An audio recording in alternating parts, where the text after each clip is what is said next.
साथियों, राज्य सरकार द्वारा आज मुझे पुलिस महानिदेशक के रूप में सेवा करने का दायित्व दिया गया है। मेरा सौभाग्य है कि मुझे आपको नेतृत्व प्रदान करने का अवसर प्राप्त हुआ है। उत्तराखंड पुलिस ने विगत 20 वर्षों में अपनी एक विशिष्ट पहचान बनाई है।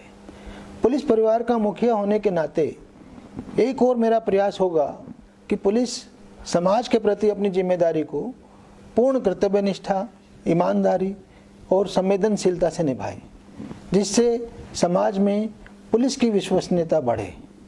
दूसरी ओर मेरा यह भी प्रयास होगा कि मैं आप सभी पुलिसकर्मियों की ज़रूरतों में आपके साथ खड़ा दिखूं। पुलिस समाज का एक अभिन्न अंग है।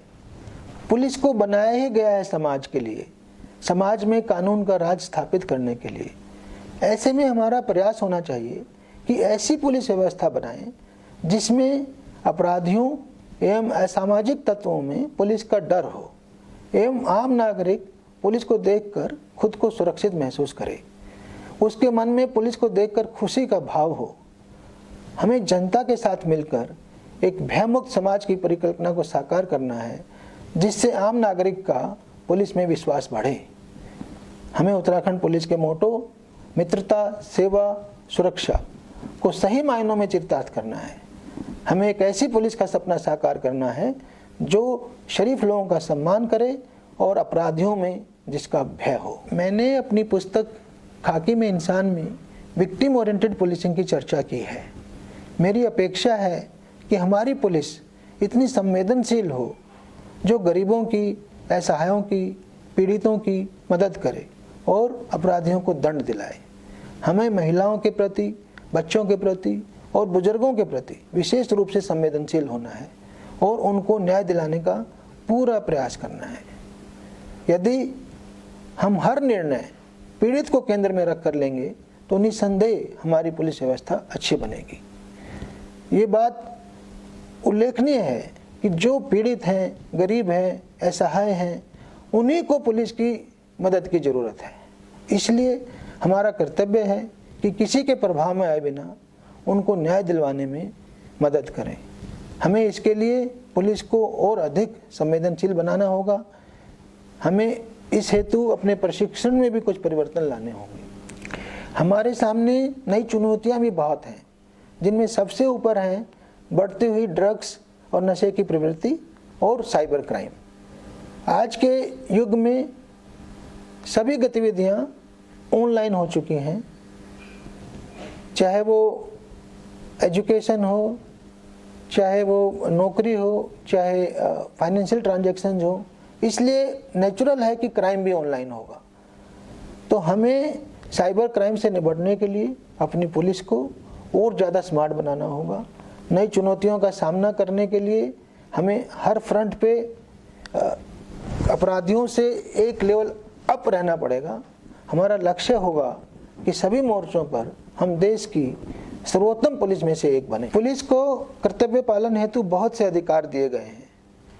मैं हमेशा जब भी आप लोगों से बात करता हूं तो कहता हूं कि हमारे पास ट्रिपल अधिकार है, ट्रिपल पावर है। सबसे पहले हमें राज्य सरकार द्वारा वर्दी दी गई है।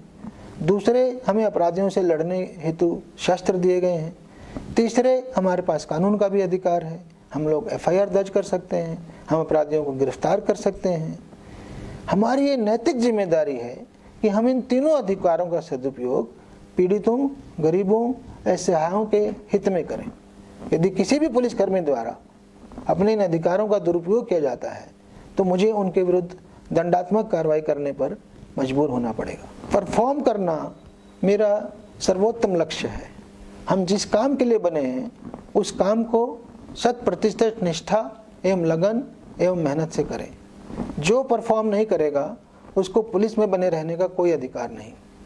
यदि शिकायतकर्ता की शिकायत ही हम थाने चौकी पर रिसीव नहीं करेंगे तो फिर उसकी समस्या का समाधान कैसे करेंगे। दूसरा, मेरे द्वारा आपकी परफॉर्मेंस को ब्रॉड पैरामीटर के द्वारा उसका आंकलन किया जाएगा। अपराध कितना नियंत्रित है, लोगों की शिकायतें सुनी जा रही हैं कि नहीं, ट्रैफिक कितना अच्छा चल रहा है, इन सब चीज़ों से आपके कार्य का आंकलन किया जाएगा। आंकलन हेतु खाली आंकड़ों पर ध्यान नहीं दिया जाएगा। पब्लिक परसेप्शन आकलन के हिसाब से बहुत महत्वपूर्ण है। मैं स्पष्ट करना चाहता हूं कि किसी भी दशा में पुलिस कर्मियों द्वारा अनुशासनहीनता या आम जनता के साथ दुर्व्यवहार या कोई भी ऐसा कार्य जिससे पुलिस की छवि खराब होती हो, उसे बर्दाश्त नहीं किया जाएगा। आप इस बात का भी ख्याल रखें कि मीडिया या सोशल मीडिया में किसी भी रूप में पुलिस की छवि खराब न होने पाए। पुलिस की छवि खराब होने का एक बड़ा कारण आम आदमी की नज़रों में उसका भ्रष्टाचारी होना भी है। पुलिस में मुख्यतः 3 तरह का भ्रष्टाचार देखा जाता है। पहला, जो अपराधियों के साथ मिलकर किया जाए, दूसरा जो पीड़ित व्यक्तियों से किया जाए, और तीसरा जो उच्च अधिकारी द्वारा अपने अधीनस्थों से किया जाए। ये तीनों ही तरह के भ्रष्टाचार पुलिस की वर्दी की गरिमा एवं कर्तव्य निष्ठा के विरुद्ध है तथा ऐसे भ्रष्ट पुलिस अधिकारी कर्मचारी इस गरिमामय वर्दी को धारण करने के योग्य नहीं है, न ही उनका ऐसा कृत्य क्षमा किया जाएगा।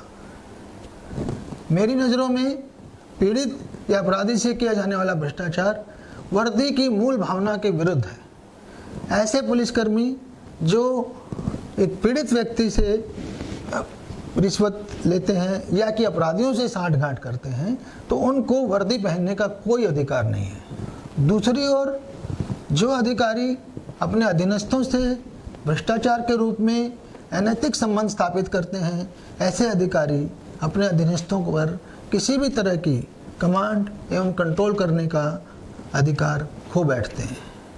इसलिए मेरा अनुरोध है कि आप सब साफ सुथरी, बेदाग, पारदर्शी और भ्रष्टाचार मुक्त पुलिस व्यवस्था समाज को प्रदान करें। मैं आपको ये विश्वास दिलाना चाहता हूँ कि जब भी आप अपना कर्तव्य पालन निर्भीकता व निष्पक्षता के साथ कर रहे हैं तथा बिना दबाव के कर रहे हैं, तो मैं हमेशा आपके साथ खड़ा रहूँगा। शर्त यही है कि आपका काम सही हो और आपकी नीयत भी सही हो। मैं आपको ये भी आश्वस्त करना चाहूँगा कि पुलिस कर्मियों और उनके परिवारजनों के कल्याण हेतु मेरे स्तर से पूरे प्रयास किए जाएंगे।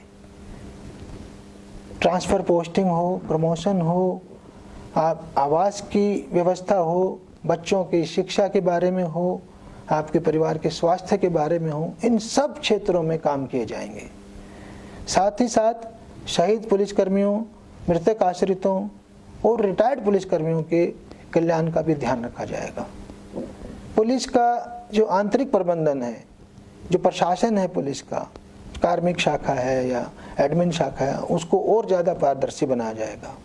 हर व्यक्ति से, चाहे वो नई नियुक्ति हो, चाहे प्रमोशन हो, चाहे उसका टेन्योर पूरा होने के बाद हो, 3 ऑप्शन लेकर के ही उसकी कोशिश करेंगे कि उसको अधिक से अधिक सेटिस्फैक्शन मिले।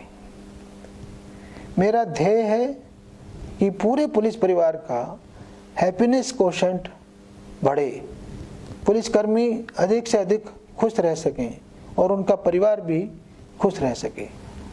मुख्यालय में आप लोगों की समस्याओं के निस्तारण हेतु मेरे द्वारा एक पुलिस जन समाधान समिति का गठन किया जा रहा है, जिसको आप व्हाट्सएप नंबर के माध्यम से अपनी कोई भी समस्या या शिकायत या सुझाव भेज सकेंगे और ये समिति उस पर कार्रवाई करना सुनिश्चित करेगी, चाहे कार्रवाई जिला स्तर से होनी हो या रेंज स्तर से होनी हो या मुख्यालय से होनी हो।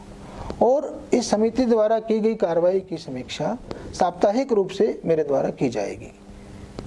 मेरा प्रयास होगा कि आपकी समस्याओं को यथासंभव विभागीय तौर पर हल कर सकूं। इसलिए मेरी आप सबसे अपील है कि कृपया करके आप लोग विभागीय समस्याओं को विभाग के अंदर ही सुलझाएं और विभाग के बाहर अन्यत्र उनके समाधान न ढूंढें।